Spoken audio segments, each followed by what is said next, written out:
So, you want to save the world. You want to end poverty. Well, the answer is not to chain yourself to a tree or protest for yet another international aid bureaucracy or government program. No, the answer to both is more Canadian energy. The ticket out of poverty is cheap, clean, reliable Canadian energy. Energy to heat and cool homes and workplaces. Energy to move people and the stuff they need. Energy to grow nutritious food. Energy defeats poverty. As for saving the planet, well, what is the greatest source of greenhouse gases in the world today? Coal-fired electricity in Asia. A Fraser Institute report showed that coal supplies 54% of China's and 56% of India's energy consumption. Coal use is up 66% in the 2 decades leading up to the present. In Asia, it's up 182%. Similarly, China quadrupled new coal power added to its grid in 2022 and has 6 times as many coal-fired plants under construction as the rest of the world combined. Replacing this coal with clean Canadian natural gas, which has half the carbon emissions for each unit of energy it produces, would displace millions of tons of greenhouse gas emissions. Exporting 1 billion cubic feet a day of Canadian LNG to China would therefore reduce global emissions by 15 million tons of CO2 every single year, doubling Canada's production from the current 18 million BCF per day. And sending the extra gas to replace coal overseas would cut global emissions by as much as 630 million tons of CO2 every year. That's almost the amount of the entire Canadian economy. Let me say that again. Doubling Canadian natural gas production, liquefying it and sending it overseas to displace dirty coal would reduce emissions globally by almost as much as the total emissions of all of Canada.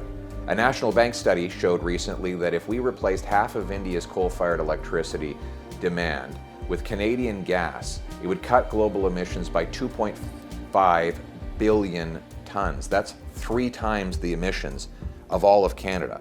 Doesn't that sound like a better idea than just shutting down our economy and impoverishing our people? And demand for gas is actually growing. The International Energy Agency says that natural gas demand will grow 28% by 2050. Canada has it under our grounds. Natural Resources Canada estimates that the ultimate potential of the Western Canada Sedimentary Basin has actually more than tripled because there's more technology to get it to surface, all the way up to over 1,000 trillion cubic feet. We are the world's 5th biggest supplier of natural gas, but we only sell to the US. Last year, gas prices reached an all-time low in the US, averaging about $2.21 per million metric billion thermal units, because North America is already flooded with the stuff. The Americans are fracking it and bringing it to surface on their own. So we're selling already into a saturated market. Yet in Asia, the price is almost $12. So we're getting $2 for something that goes for $12 overseas. Now, if you sell something that is worth $12 for $2, you're losing a lot of money. But by contrast, imagine if we took something that's going for $2 over here and sold it overseas for 12, and then we did that billions of times. We would get very rich very fast. Let me put this into perspective for you. If Canada had sold its 2023 natural gas exports to Asia instead of the US in the same volumes, we would have gotten $25 billion USD more than we got. In other words, we are donating over $25 billion to the US economy every year by giving them our gas on the cheap. So the question then is, why wouldn't Canadian companies take advantage of this price differential and profit from selling to Asia? And the answer is that requires building large-scale plants that compress and cool the gas into a liquid that can go on a ship and cross an ocean. which the federal government is blocking from going ahead, despite private industry proposing 18 of these liquefaction plants when the Liberals took power in 2015. Not a single one of them is completed. The only one even close is LNG Canada, which was approved by Stephen Harper and should come online soon. But the government, the federal government, has blocked, delayed, or driven away all the others. Meanwhile, Germany, Japan, Poland, Ukraine, Greece, and countless other countries have all sought our natural gas, yet Justin Trudeau, acting on the advice of his economic advisor, Mark Carney, now Prime Minister, said there's no business case. Now, all this despite the fact that Canada has a massive physical advantage over the Americans. It's 25% cheaper to liquefy gas in Canada than it is in the US Gulf Coast because it's colder here, so that nature does most of the work. Then, there's the shipping times. It only takes about 10 or 11 days to ship off the Pacific coast to Asia. It takes 20 days to go from the US Gulf Coast, so we can ship in half the time. So why can they, the Americans, build 7 natural gas export plants and we've completed none? The answer is the Liberal government stands in the way. We can do it, but we need a real plan to take action. LNG exports have grown in the US in the last 15 years. Let's look at the chart. Here's the US. Now, here's Canada. Yes, that's right. Canada has seen no increase, while the American export of LNG has exploded. Why can they do it and we can't? Well, the Americans break ground, we break into working groups. The US builds an LNG terminal in 2 years. Here, that's how long it takes to update an environmental impact website. They fast-track projects. In Canada, we fast-track press releases about future consultations on possible projects. The Americans and Chinese complete gas and coal projects before our Liberal government can get out of bed in the morning and put its trousers on. But Liberal laws, rules, and taxes block building. They've updated their talking points and they've dressed those talking points up in a banker suit. And that's tricked a lot of people into thinking that Liberals are now serious about getting things built. But that won't happen as long as the high energy taxes and anti-development laws, all of which Mr. Carney says he wants to keep, continue to stand in the way.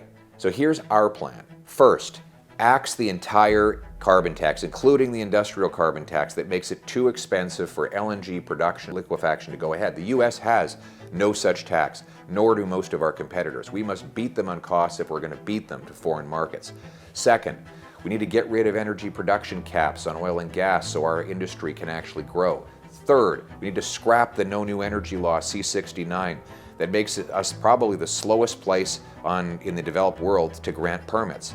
Next, we need to put in place what I call shovel-ready zones. These are areas that have clearly defined borders in which there are major projects that are pre-approved before a business even has to apply for them. That will signal to industry that they won't have to spend billions on lobbyists, lawyers, consultants to try and get a permit. The permit will already have been done in advance. And then the final step is for the government to get out of the way and let the free market do its work. Business has a massive and powerful incentive to build these projects. We have massive advantages naturally without any help from the state. And there are hundreds of billions of dollars at play for Canadian business that would incentivize them to go ahead without any handouts or bailouts, just jobs and construction. We'll unleash massive energy booms across our country. Our gas will power overseas economies while bringing home the dollars for our workers, our health care, and our people. We'll defund dirty dictators. Our pipe fitters, welders, carpenters, miners, steel workers, and others will rack up six-figure salaries and thousands in overtime pay. Money that they will keep in their pocket because conservatives, when we eventually win government, will cut income taxes. Still more money will flood into government coffers from a bigger economy. That money will fund hospitals and schools. It'll make us independent and self-reliant. Our dollar, the Canadian dollar, will go up because we'll be selling more valuable goods to the world. And a higher Canadian dollar will boost your purchasing power for things like gas, food, and homes. Look, here's the choice, and here's the debate we're going to have in Parliament. The Liberal vision is energy poverty. Our vision is energy abundance. Their vision deprives the world of our energy. Ours ends poverty with cheap, clean, reliable, powerful Canadian energy. We will become the richest, freest, and most self-reliant country on earth. So let's get building.